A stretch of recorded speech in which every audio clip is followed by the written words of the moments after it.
Mitch here, and today I'm going to be discussing something that I think needs to be said, because there's this song, and everybody seems to get the name wrong. If I told you, if I gave you this link, like the direct link to this video with all the weird numbers and letters and stuff, that means that I have noticed you do this.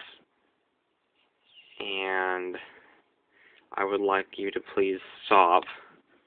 I'm not mad at you or anything, it's just sort of annoying. And the one thing that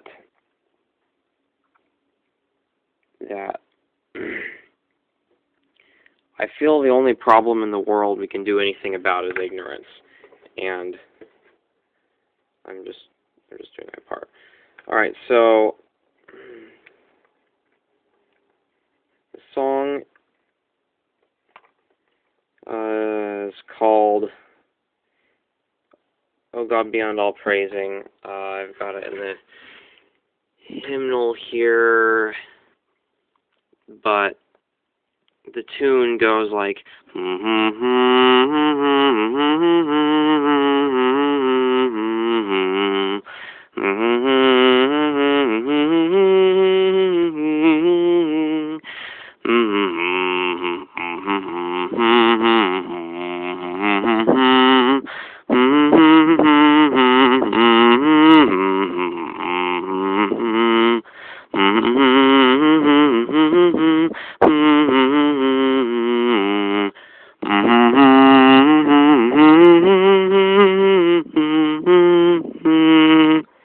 Anyway, I can't really hum very well into this because you see I'm recording on a flip phone, and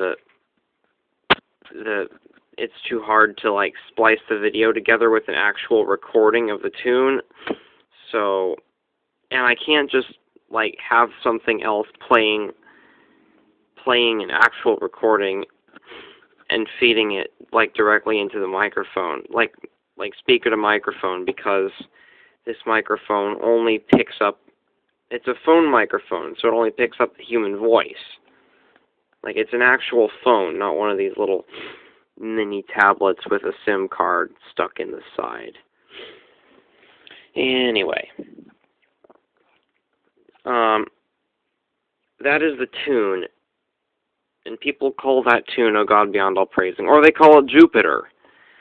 A lot of people call that Jupiter, and it's not unwarranted, because the tune Jupiter, no, the tune that people call Jupiter is from a symphony movement called Jupiter by Gustav Holst. It's the finale of his, the planets. It's the last suite of that. And so Jupiter is the most grand of the planets, so it gets the grandest middle section. I mean, all the planets sort of have like lead ups, and then there's like a middle section that sounds different and better and is extremely awesome. But the Jupiter middle section is where the tune of "Oh God Beyond All Praising" comes from. However, the tune, there's a lot of weird stuff at the beginning of Jupiter. I encourage you to listen to it. I'll put a link in the description if I can. Or maybe I'll just write out the raw link, and like with all the slashes and numbers and uppercase letters in it, for you to like just sort of copy and paste into the search bar. No. But there's a lot of weird stuff throughout. Like, it's not weird stuff, it's just sort of filler. It's cool symphonic filler, but it is filler. However, the middle part does sound like this. It's cool, all the instruments are in unison. But anyway, the tune is called THAXTED. You can see there.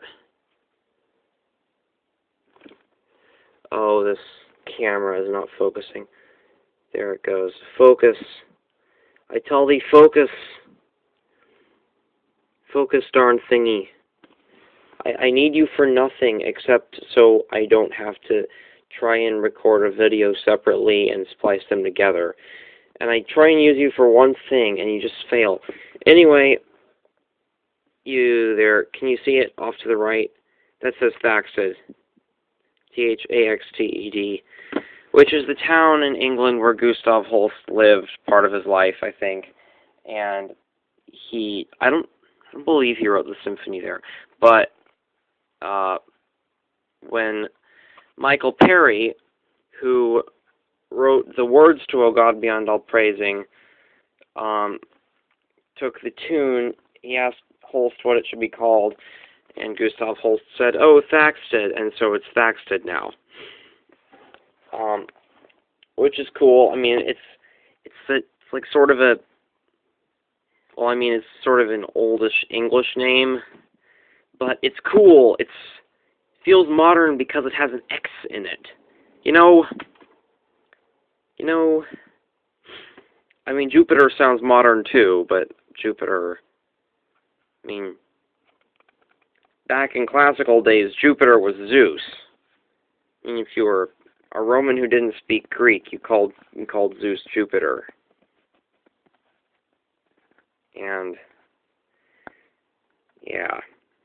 And then they made Jupiter a planet, and then, you know, Gustav Holst actually wrote the planets about astrology, and pay no attention to the random objects falling around. Gustav Holst wrote Jupiter as an astrological, Jupiter and the whole planet symphony, to like set out the astrological character of each planet. It doesn't have anything to do with astronomy, or it has very little to do with astronomy or the gods. It's you know, Douglas Adams, in Mostly Harmless, expresses astrology best. Let me see if I can. Here it is. This is a great quote. The rules just kind of got there. They don't make any kind of sense except in terms of themselves. But when you start to exercise those rules, all sorts of processes start to happen, and you start to find out all sorts of stuff about people. In astrology, the rules happen to be about stars and planets, but they could be about ducks and drakes for all the difference it would make. It's just a way of thinking about a problem which lets the shape of that problem begin to emerge. The more rules, the tinier the rules, the more arbitrary they are, the better. It's like throwing a handful of fine graphite dust on a piece of paper to see where the hidden indentations are. The graphite's not important. It's just the means of revealing their indentations. So you see, astrology's got nothing to do with astronomy. It's got to do with people thinking about people. Anyway, great book, Hitchhiker. Fairly controversial, slightly immoral, but a very fun read. All except book 4. You should skip book 4, or at least the first half. Book 6, which wasn't actually written by Douglas Adams himself on account of his being dead, is all right. 2, I believe. Yeah. Anyway, it was, but it's, because Mostly Harmless, spoiler alert, ends on kind of a bad note because the Earth gets blown up again. The Earth gets blown up again. Spoiler alert, because it got blown up before, but spoiler alert, not in every possible reality. So there were still like some Earths that were still existent, but like alternating dimensions, and so some Earths exist, and some universes had no Earth, and some universes had Earth, and some universes had things that were like Earth, but not really, because Earth is a weird parallel thing, and it's one of those planets that is dreadfully important, but lies on like a fault line, the probability axis, so anything that happens to one version of Earth isn't necessarily going to happen to every other version of Earth in every other parallel universe. And as a result of this, the dolphins, spoiler alert, brought Earth back when it had exploded. Basically, they just stole an alternate Earth from a closely parallel universe, and yeah, there's a lot of plot stuff that has to do with that in Hitchhiker, but let's not go into that because this is not Hitchhiker's Guide to the Galaxy. This is me talking about Jupiter, THAXTED, A God Beyond All Praising, all the other things. There's lots more. Because after Michael Perry started it, you get stuff like 3 Days, which is also THAXTED. THAXTED. Read. I don't know how well this is showing up for you. My phone, I can see the pixels with my naked eye. I think I am looking pretty close, but it looks blurry on here. So, I don't know how well that's showing up. But anyway, 3 Days, there's a slightly different syncopation there. That note in the center of the screen is syncopated differently because in Oh God Beyond All Praising, it's like a dun-dun. It's split up, like not equally, like one of those is. No, like one of those. Yeah. And, anyway, where was I going with this? Yes, the THAXTED has just become, like, exploded. I looked it up on Wikipedia. There's something like 15 different songs. It's amazing. So, I encourage you to listen to some of those. I'm trying to memorize the lyrics. I've got like 4 sets, or 5 or something. Because Oh God Beyond All Praising, O Merciful Redeemer,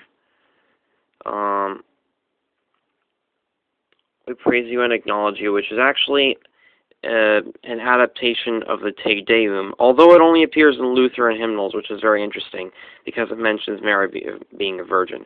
Very, very interesting.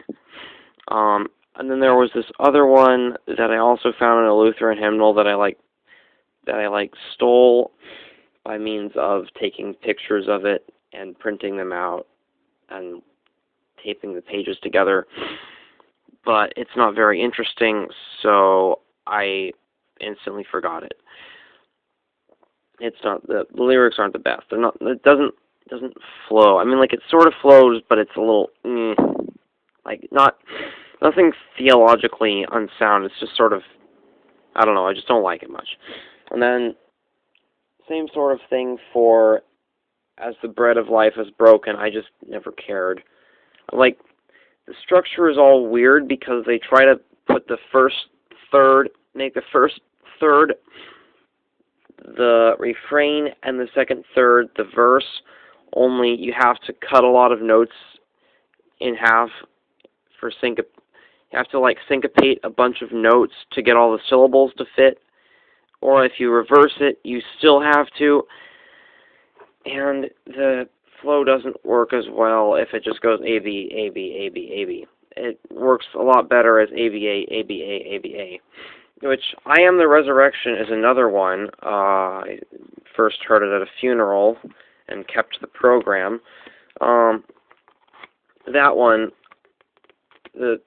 still goes A-B-A, like A-B-A, like A-B-A, but the A at the end is the same every time because it's a refrain. So that's just a really interesting thing that happens, that people have done with this tune, and it's a really amazing tune. It's my favorite tune ever. It's so full of strength and power and majesty, you know.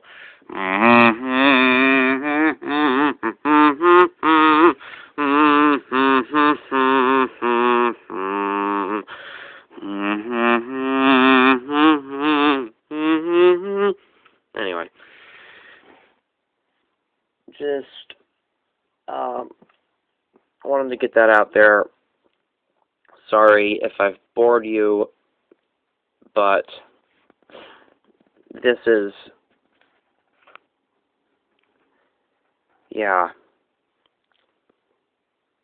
THAXTED is the tune of God Beyond All Praising and 3 Days, and all the other ones are sets of lyrics to those tunes that the words with the tunes become songs.